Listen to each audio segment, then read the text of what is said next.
사무엘하 24장 1절에서 17절. 여호와께서 다시 이스라엘을 향하여 진노하사 그들을 치시려고 다윗을 격동시키다 가서 이스라엘과 유다의 힘을 조사하라 하신지라. 이제 다윗 사무엘하를 마치면서 오늘과 내일은 다윗이 인구조사한 이야기를 하게 되는데, 어제까지 다윗을 도운 용사들의 명단 30명과 그 밖에 7명에 대해서 이야기하고, 그리고 오늘 마지막으로 인구조사하고 내일 31일 마무리하면 이제 7월 달은 10월 달은 사무엘하를 마치고 10월 달도 마칩니다. 그래서 내일이면 10월이 마지막이 되죠. 내일이 10월이 마지막 밤이기도 하지만 오늘은 또 완주자 우리 하다샤 마지막 성별 예배나 마찬가지. 성별 마찬가지입니다. 이 말은 성별이 안 되기를 기도하는 마음으로 하는 거고, 실제로는 성별이 예배 하는 그런 시간이 됐으면 좋겠습니다. 오늘 말씀 속에는 다윗이 얘기를 다 마치고 마지막에 왜 이런 이야기를 쓸까? 우리는 아무리 누구에 대해서 이야기한다 하더라도 똑같이 가지고 있는 마음이 이런 마음인데, 그게 다른 마음이 아니라 평온할 때 하나님을 의지하지 않는다는 겁니다. 힘들고 어려울 때 하나님께 매달리는 것이, 평온할 때는 하나님께 매달리지 않는다는 사실을 우리는 오늘 말씀을 통해서 말씀하시고자 하는 겁니다. 오늘 인구 조사해 보니까 다 얼마였어요? 130만 명입니다. 그래서 그 조사했다고 몇 명을 죽여요? 7만 명을 죽여요. 이게 무슨 의미를 가지고 있을까? 그 얘기를 숫자만 가지고 얘기하면 성경은 안 읽을 수 있어요. 그래서 재미있게 내러티브 이야기식으로 오늘 말하고 있습니다.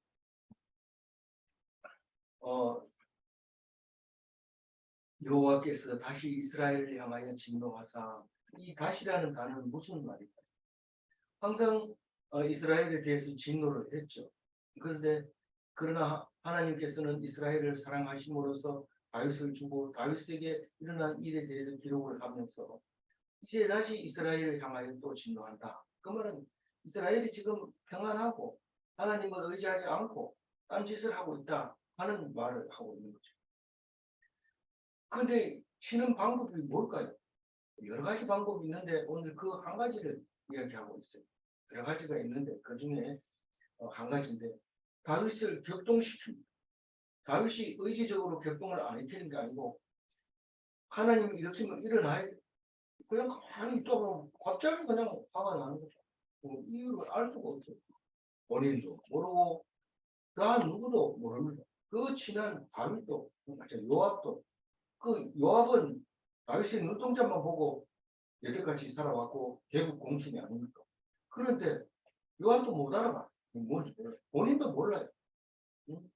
뭔 얘기하면 시킨 대로 해야지. 그리고 당시 화를 내는 격동시키는. 그러니까 마음이 그런 거예요. 갑자기 인구조사를 하고 싶은 거예요. 왜 그랬을까요? 자기 거를 챙기려고. 이제는 웰세바에서 반까지 이거는 내가 통치하는 나라인데 인구수를 세가지고 그 인구가 얼마나 센지 다른 나라 왕들하고 자랑하고 또 힘도 과시 한번 해보고 그렇게 얘기를 하려고 한 거죠. 그러니까 그게 문제가 되는 거예요. 좀 잘하려고 하면, 조금만 잘하려고 하면 문제 없습니다. 2절 한번 봅니다. 이에 왕이 그 곁에 있는 군사령관 요압에게 이르되, 그는 이스라엘 모든 지파 가운데는 아니요 이제 다윗부터 벨세바까지 인류를 섭삭하고 백성의 수를 내게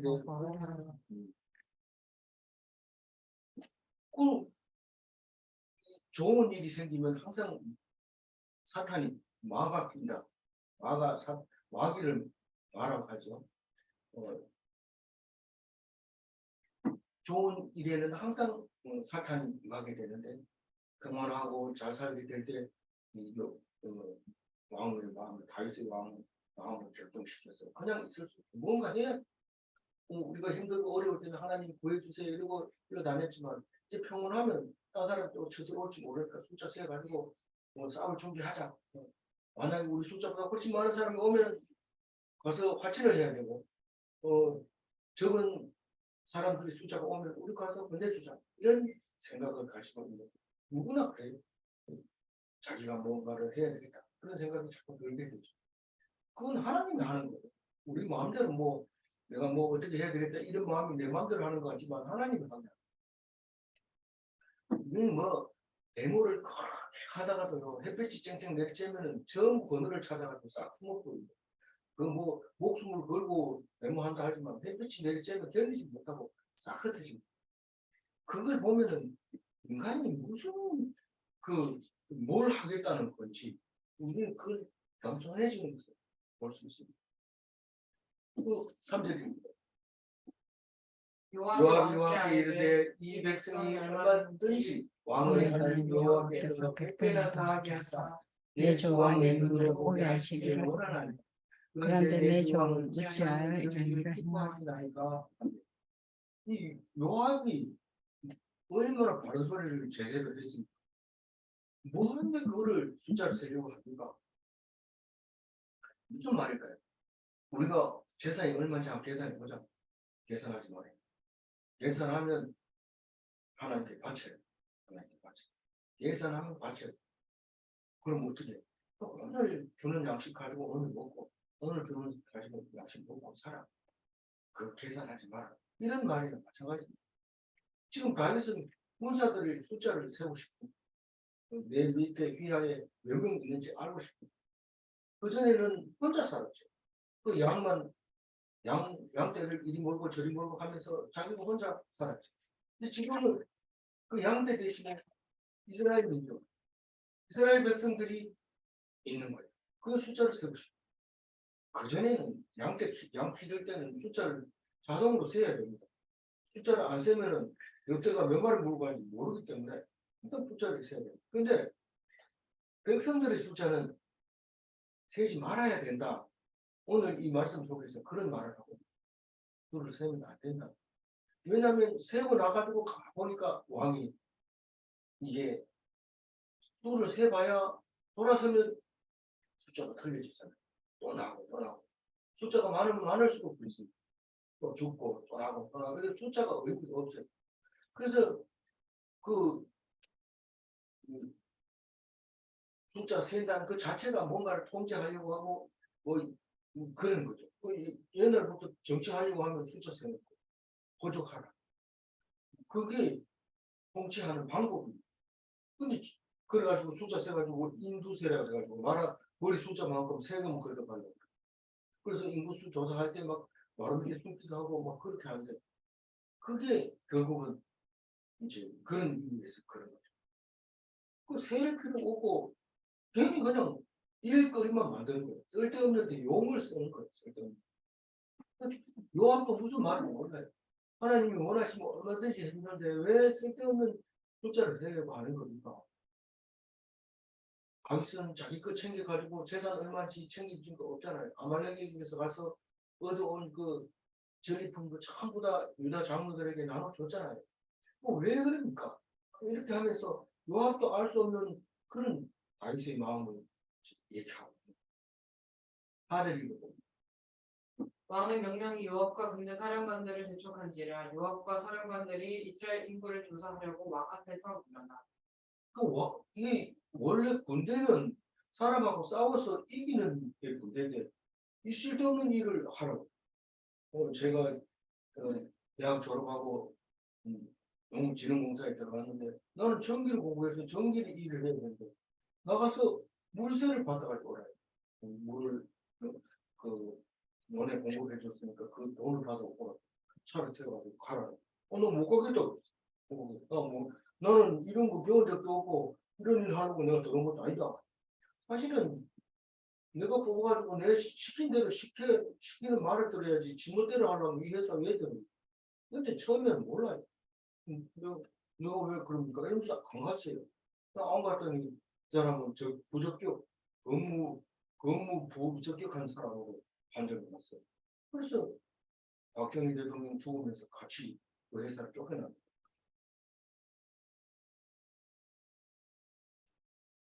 잘했습니까? 몰라요. 잘했는지 안 했는지 하나님이 하신 거죠. 저는 뭐 책임도 없고 하나님이 그래 만들고. 그래서 오늘 이걸 보면 군사령관을 보고 하라고 그래요. 아니, 누구 죽이러 가야 되는데 누구 잡아올까요? 이런데 잡아오는 게 아니고 숫자 세워. 우리가 꼭 그런 거 해야 됩니까? 음, 이렇게 하면서 말 안 돼. 빨리 해. 내가 하라는 대로 해. 너희들은 명령 복종해야 될 거 아니야. 군인들은 싸움할 때 작전을 세우고 이래가지고 머리를 맞대고 열심히 하지만 무더기를 파, 뭐 이러고 지금 뭐 다른 거 하라 이러면 안 하려고. 힘이 안. 근데 적군들이 나타났다 이러면 벌써 옷 갈아입고 싸울 준비 시작하고 이렇게 용합이 말을 안 들어요. 근데 막 불훈령이 떨어진 거죠. 묻지 말고 해 이런데 그게 강제로 할 때 하면 이미 하나님 사탄이 딱 들어간 거죠. 그래서 어디로 갔는지 오절 요단을 건너 갓 골짜기 가운데 성읍 아로의 오른쪽 곧 야셀 맞은 쪽에 이르러 장막을 치고. 지금 그 요단 서편에서 지금 왕이 있는데 조사를 하라고 그러니까 동편으로 갑니다. 동편은 아직 다윗 때는 거기 이스라엘 땅이죠.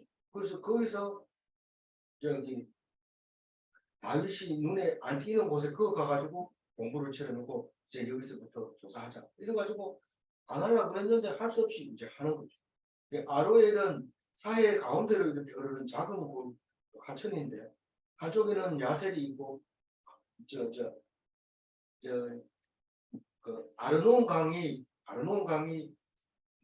사해 바다 가운데로 동쪽에서 흘러 들어오는 강인데 그 아르논강 한쪽에는 아로엘이고 한쪽은 야셀이고 이렇게 되는데 아로엘 쪽에서 이제 공부를 차리고 이제 조사를 시작합니다. 그쯤이면 이제 전체적으로 이렇게 볼 수 있는 거죠. 전체적으로 이렇게 한 바퀴 돌아오는 코스로 잡을 수 있는 것이죠. 그림을 보면 잘 나와 있는데 6절 읽고 다시 한번 보겠습니다. 6절. 그들한테 이르고 다띠 호시 땅에 이르고 또 다나얀에 이르러서는 시돈으로. 그게 어떻게 되냐면 시돈하고 두로는 그 레바논 땅이라서 지중해 저 꼭대기에 있어요. 제일 멀리 있어요. 그 가려면 하만 어디를 이제 지나가지고 단 지나가지고 하만 어디를 지나가지고 레바논 그 산맥을 넘어가지고 바다로 가야 이제 그 두로가 있고 시돈이 있는 거죠. 그러니까 시돈이 더 멀리 있고 두로가 그 밑에 있고 해변가 도시가 그렇게 되어 있죠. 그래서 하마드기가 단이 있고 하마드기가 있고 그런데 여기서는 다딘 후시 다냐안 이런 게 이 성경 한 군데밖에 안 나오거든. 그래서 이게 어쨌든 동편 아니면 저기 그 무슨 초입니까 저기 단 있는 그쪽에 그 골란 공원 있는 쪽에 그쪽 지역이라고 볼 수 있어요. 다딘 후시와 다냐안이 그래서 동쪽으로 이렇게 올라가가지고 저 위에 시동까지 올라가서 다시 내려오면 두로가 있고 그 밑에 이제 기위 사람, 가나안 사람들이 다 살고 있고 제일 밑에 유다 남쪽으로 내려가면 브엘세바인데 실제 두로 견고한 성에 이르고 히위 사람과 가나안 사람의 모든 성읍에 이르고 유다 남쪽으로 나와 베르세바에 이르고. 이 브엘세바가 제일 마지막 브엘세바 지나면 이제 이집트로 내려가게 되는 거고요. 이 두로와 시도는 지금은 이스라엘 땅이 아니지만 그 레바논 땅이지만 그때까지 그것까지 다 전부 유다 그 이스라엘 다윗의 백성이었다고 생각하면 이거를 이렇게 얘기를 안 해놓으면 다윗이 유다 땅만 통치한 거 아니냐 이렇게 말할까봐 이 성경은 그렇지 않다라고 얘기하고 있는 거죠. 8절이고 그들 무리가 국내를 두루 돌아 9달 20날 만에 예루살렘에 이르다. 예루살렘은 이제 본부죠. 본부인데 다윗이 있는 다윗성이죠. 다윗성에 다윗이 앉아 있는데 그래서 한 바퀴 쭉 돌아가지고 오는데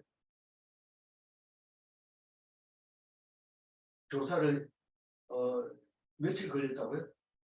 290일 걸렸어요. 9달이면 270일이고 20날 더 하면 290일 만에 딱 돌아옵니다. 9절인 거죠. 요압이 백성의 수를 왕께 보고하니 곧 이스라엘에서 칼을 빼는 방대한 자가 80만 명이요 유다 사람이 50만 명이었더라. 그래서 이스라엘 80만 명과 유다 50만 명 더하면 총 130만 명.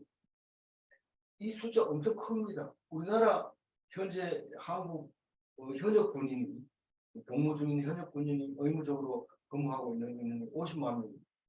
근데 이 인원수가 지금 베이비붐 세대 때 많았는데 줄어들면서 이게 조정이 안 돼서 모병제로 하려고 하다가 불가능하게 됐어. 그래서 다 의무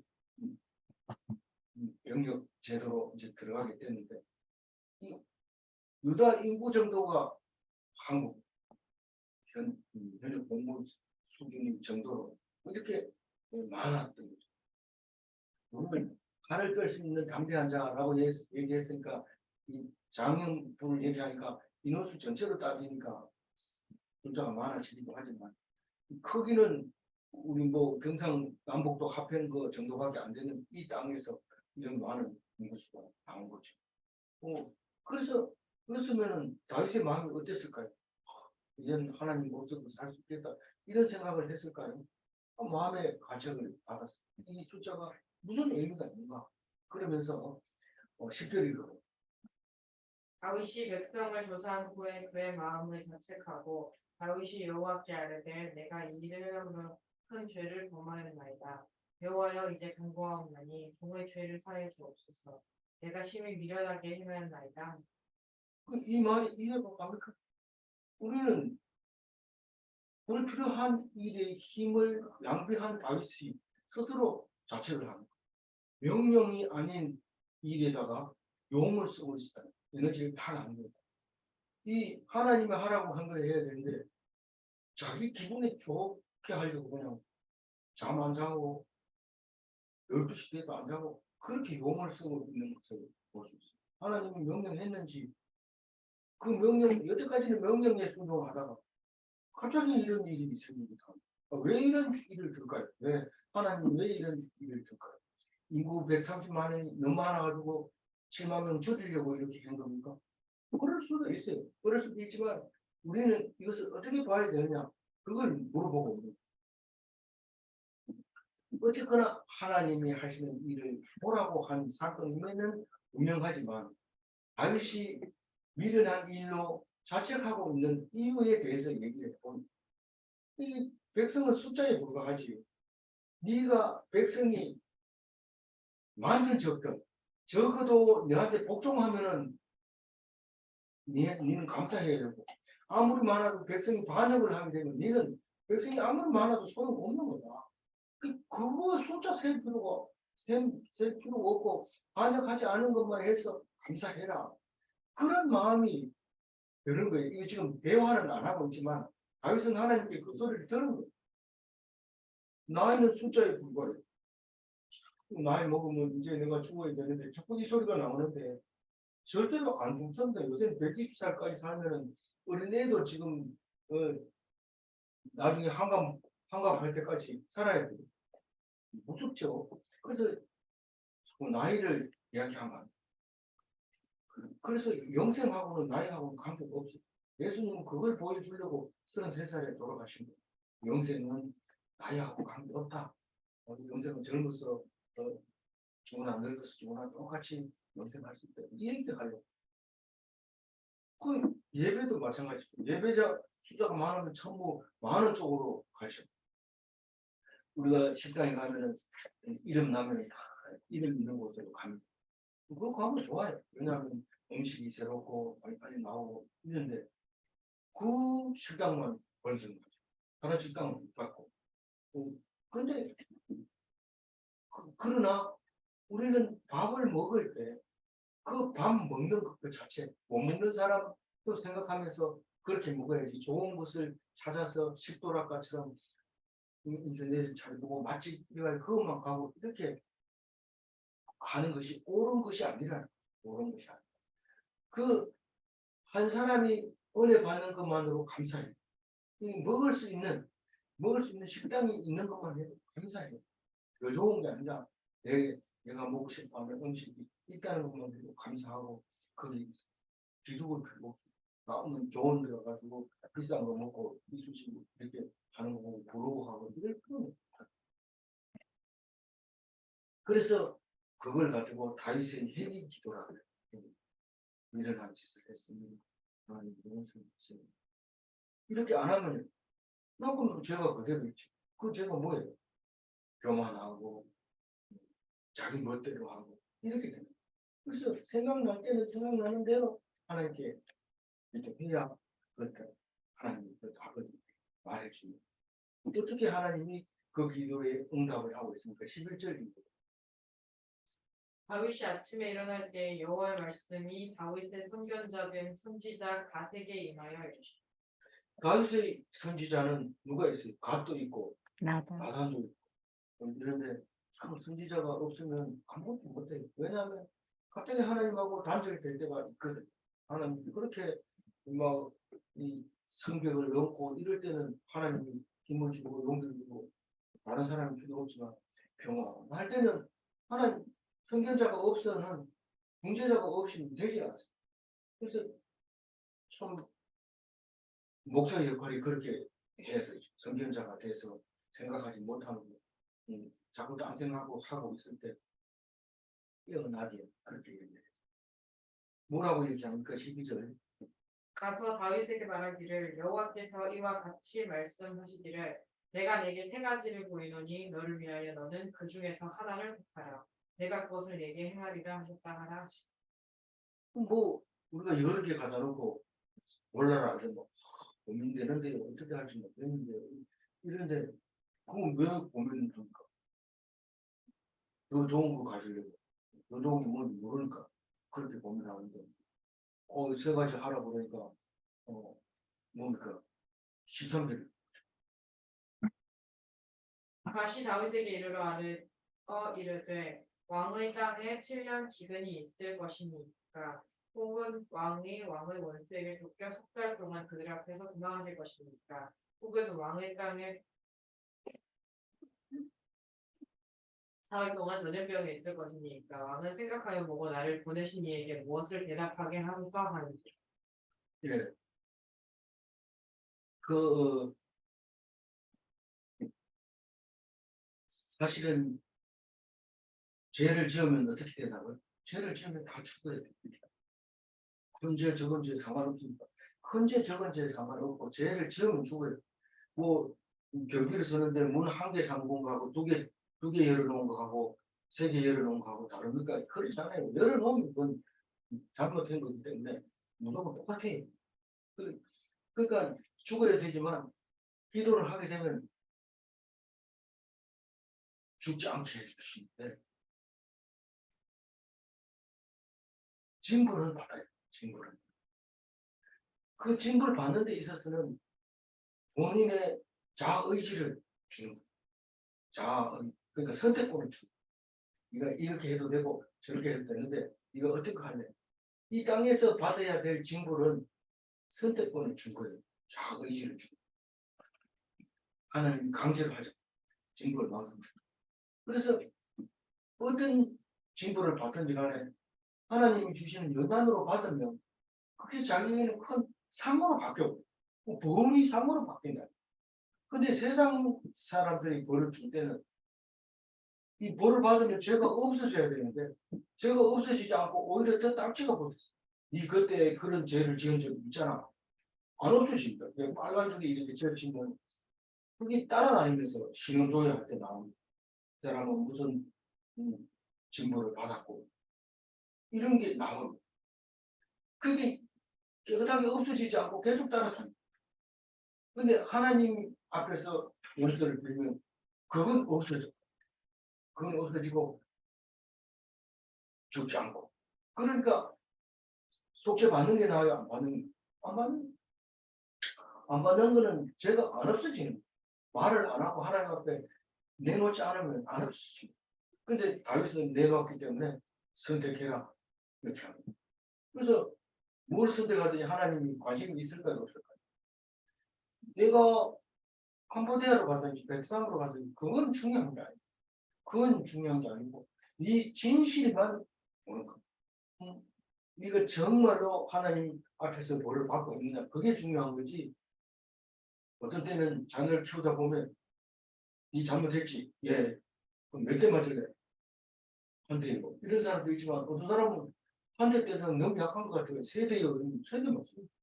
근데 이래나 저래나 아버지는 그건 상관하지 않습니다. 다르게 받느냐 중요한 거지. 한 대 맞고 진짜 눈물을 뚝뚝 흘리는 거하고 세 대 맞고 씩씩 눈대고 가는 거 그거는 상관이 없어요. 진짜 하나님 앞에서 연단으로 생각하고 견디는 그것이 기뻐하시는 하나님. 그렇죠. 진실만 보는 하나님.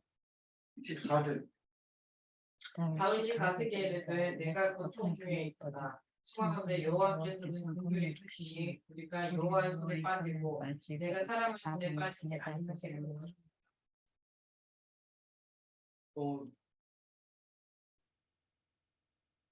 내가 고통 중에 있도다 이 말은 아까 얘기한 대로 그러기 힘드네 이렇게 말할 수도 있는 거지만은 이 징벌을 받는다는 자체가 고통일 수밖에 없는 거예요. 어떤 걸 선택하든. 그래서 그러나 고통을 당하면서 사람 눈치 보고 사람한테 뭐 하는 것보다는 내가 여태까지 하나님만 의지해 왔으니까 이 징벌 받는 것도 하나님한테 받겠다. 그런 의미로 선택합니다. 그래서 세상 사람들이 뭐라고 얘기를 하더라도 자기는 그게 하나님이 좋다고 생각합니다. 그러니까 뭐 딱지를 뗀다든가 감옥에 간다든가 할 때도 나는 사람한테는 죄가 없다. 하나님이 주시는 벌이지 사람이 주는 거라고 생각을 안 하는 거죠. 그래서 기독교인과 기독교 아닌 사람이 다릅니다. 근데 세상 사람들이 볼 때는 너무 뻔뻔스러운 거잖아요. 그러니까 네가 어떻게 죄를 져놓고 누가 니를 살려했단 말이냐. 그러니까 그런 얘기를 믿지 않는 사람한테 얘기하면 되는 거예요. 안 그러면 훨씬 더 많은 고통을 받을 수 있어요. 그러니까 그 얘기를 입 다물고 사람한테 뻔뻔하더라도 입으로는 내지 말고 하나님 앞에 당당하고 있어야 돼요. 하나님이 연단을 하는 거 그걸 잘 견디면 벌이 상으로 세상 사람은 벌이 아주 나쁜 이력으로 나오지 그렇습니다. 세상 이력 크게 중요하지 않아요. 그건 뭐 얼마 못 씁니다. 그러지 못하니까 거기에 연연해서 막 벌벌벌 멈추가 그러나 그런 말이 그 말이 세상 사람 에게는 사람들이 하다 할지라도 하나님 앞에 당당하게 벌을 받아야지. 사람한테 가서 나 벌 좀 적게 주면 안 돼요. 그런 얘기 하지 마라. 하나님이 주는 거예요. 14절, 15절. 이에 여호와께서 그 아침부터 정하신 때까지 전염병을 이스라엘에게 내리시니 단에서부터 브엘세바까지 백성의 죽은 자가 7만 명. 사실은 단보다 훨씬 멀리 있는 게 두로와 시돈이 멀리 있지만 여기서 항상 습관적으로 단에서부터 브엘세바까지 이렇게 말하고 있습니다. 어쨌거나 그 7만 명이 죽어요. 7만 명. 그 17%. 인원수를 그 이야기하니까 죽은 사람 인원수로 얘기할 수밖에 없는 거죠. 그래서 저는 이걸 이렇게 보면서 강제 11조를 징집한 거예요. 뺀 거예요. 강제로. 너희들이 재산이 얼마라는 것을 알기만 하면 10분의 1을 바쳐라. 이런 의미로 들렸어요. 제가 내는 게. 근데 10분의 1도 아닌데 뭐 그런 소리를 합니까? 이런데 그런 의미로 한 것이 아니라는 것은 알고 있다 이런 말이죠. 제가. 그렇지만 느낌은 그렇게 봤어요. 네가 만약에 살기 위해서 막 이렇게 한다면 나라에서 주는 50만 원이 지금 모자라잖아.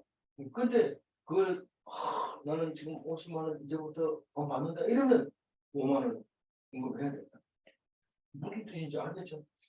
그것을 어떻게 바라보느냐에 따라서 하나님을 생각하게 하고 말아야 되는데, 아니 그러면 숫자를 11조 안 내려고 보면 월급이 얼마인지 안 보고 있으면 그럼 됩니까? 이런데 11조 낼 때는 숫자를 알아야 11조 내죠. 내려면 정확하게 계산해야 되고, 그냥 뭐 기분 나는 대로 11조 내고 이렇게 하지 말고 정확하게 낼라 11조라고 낸다 하면 내가 얼마를 주는지 하나님 앞에 감사해요. 그 금액도 모르고 그냥 내고 안 됩니다.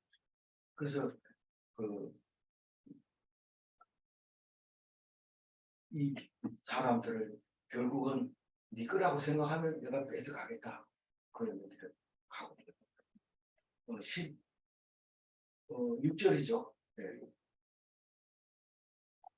천사가 예루살렘을 향하여 그의 손을 들어 멸하여 하였더니 여호와께서 그 재앙의 내리심을 뉘우치시사 백성을 멸하는 천사에게 이르시되 족하다. 이제는 네 손을 거두라 하시니 여호와의 사자가 여부스 사람 아라우나의 타작마당 곁에 섭니다. 이게 역대상에는 오르난의 타작마당으로 나와 있습니다. 그 타작마당 하면 또 뭐가 생각나요? 법계 옮길 때 타작마당이 생각나는데 거기도 이름을 역대상하고 다르게 쳤어요. 우리가 그 성경에 나온 사람들의 이름을 미국 사람들이 다 다르게 야고보를 제임스라고 부른다든가 이런 식으로 참 성경 자체가 그렇게 뭐 골고다 언덕도 뭐 뭐라고 부릅니까? 다르게 부르는 것처럼 그렇게 다르게 부르는데 여기서 사무엘 하는 먼저 쓰여졌고 역대기는 나중에 쓰여지면서 이름을 다르게 바벨론 갔다 와서 쓰여졌다는 것이 이름만 보고도 지금 우리가 알 수 있다는 것을 알 수 있습니다.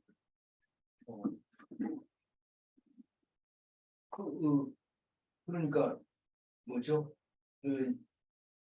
이게 16절 얘기는 뭐냐면 7만 명이 죽었을 때 천사가 어디 있었냐면 예루살렘에 있었다는 거. 딱 예루살렘에 와가지고 마지막으로 박살 내려고 하는데 7만 명 딱 죽고 하나님이 스톱 이렇게 했다는 거.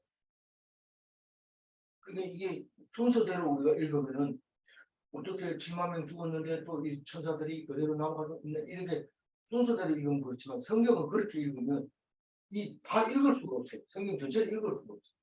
했던 것도 얘기하고 또 하여튼 이러기 때문에 그렇게 읽을 수 없고 순간적으로 한꺼번에 딱 읽고 있고 그리고 어떤 거는 엄청 길고 그런데 이거는 지금 그렇게 얘기하고 역병이 시작한 지 3일 만에 7만 명이 죽고 천사는 지금 아라우나의 타작마당에 서 있고 이렇게 딱 돼 있을 때 다윗이 그 천사에게 기도를 합니다. 호소를 합니다.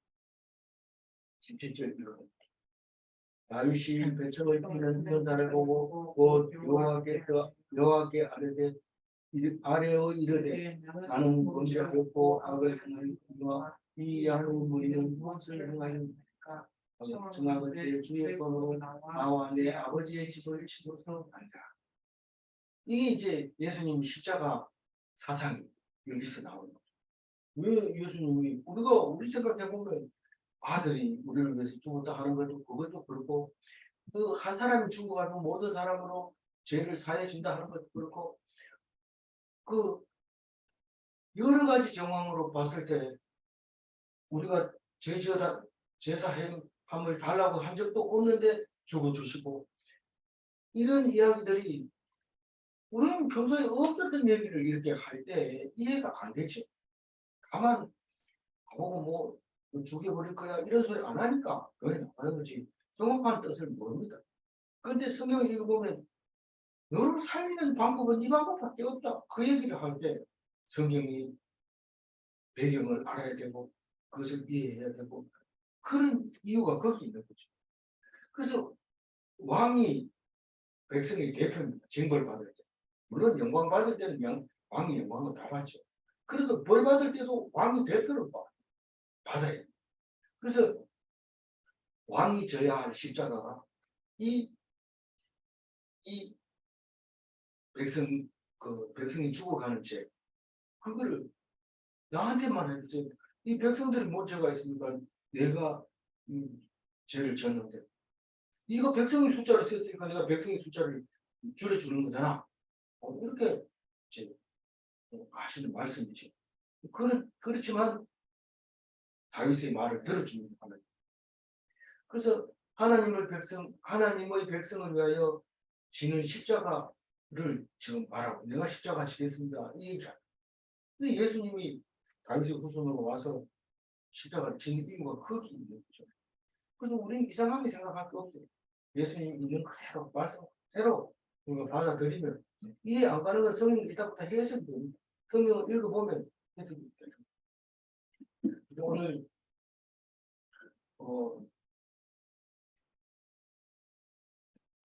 뭡니까? 몇 절입니까? 10절 다시 한번 읽어보고 하겠습니다.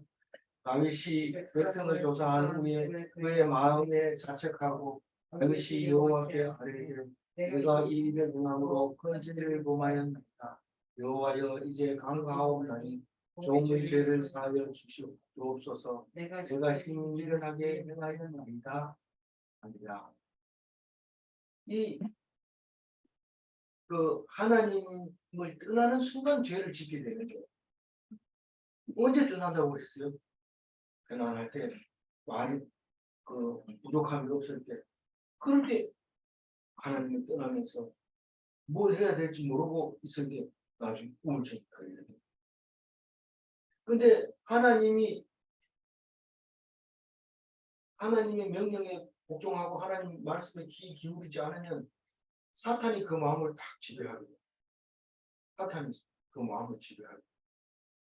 그러니까 엉뚱한 짓을 하는데 그 이야기에 대해서 오늘 이야기하고 가만히 있으면 안 되고 멀쩡히 가만히 앉아있다 불 때 일어나가지고 죄를 짓고 이러는데 제가 그런 경험을 여러 번 했어요. 그러니까 하나님께 매달려 평안할 때 더욱 그래서 어려움을 당할 때 이때를 위함이다. 그리고 내가 하나님을 믿은 것은 왜 이런 괴로움이 오느냐가 아니라 이때를 위함이다. 이렇게 말할 수 있어요. 지금 평안할 때는 뭐 안 읽어도 되지만 성경 읽고 어려울 때 이때를 위해서 하나님 말씀 주신 거 아니냐. 그리고 그 말씀이 되셔야 된다. 적용이 되셔야 된다. 그래서 세상을 의지하면 죄를 짓는 것인가? 맨 처음에 이 얘기하면 못 알아듣고 다 대답을 못합니다. 그런데 이제는 대답할 수 있어요. 하나님을 의지하면 죽지 않는 것인가? 의지하는 누구를 의지하느냐에 따라서 죄인과 죽지 않는 것과 분별이 된다는 사실을 알고 대답할 수 있는 그런 증거일 수도 다 되시기 바랍니다. 기도하겠습니다. 하나님 감사합니다.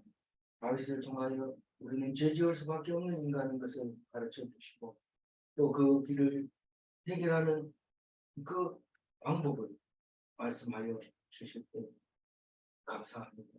도와주시옵소서. 우리는 지혜가 부족해서 성경을 읽어도 못 알아들을 때가 많습니다. 그러나 하나님께서 우리에게 영안을 허락하여 주셔서 그 말씀이 이해되지고 생각나게 해주셔서 감사합니다. 이 말씀 꼭 붙잡고 오늘도 하나님 앞에 승리하게 하여 주옵소서. 감사하고 우리 주 예수 그리스도 이름으로 기도 올리옵나이다. 아멘.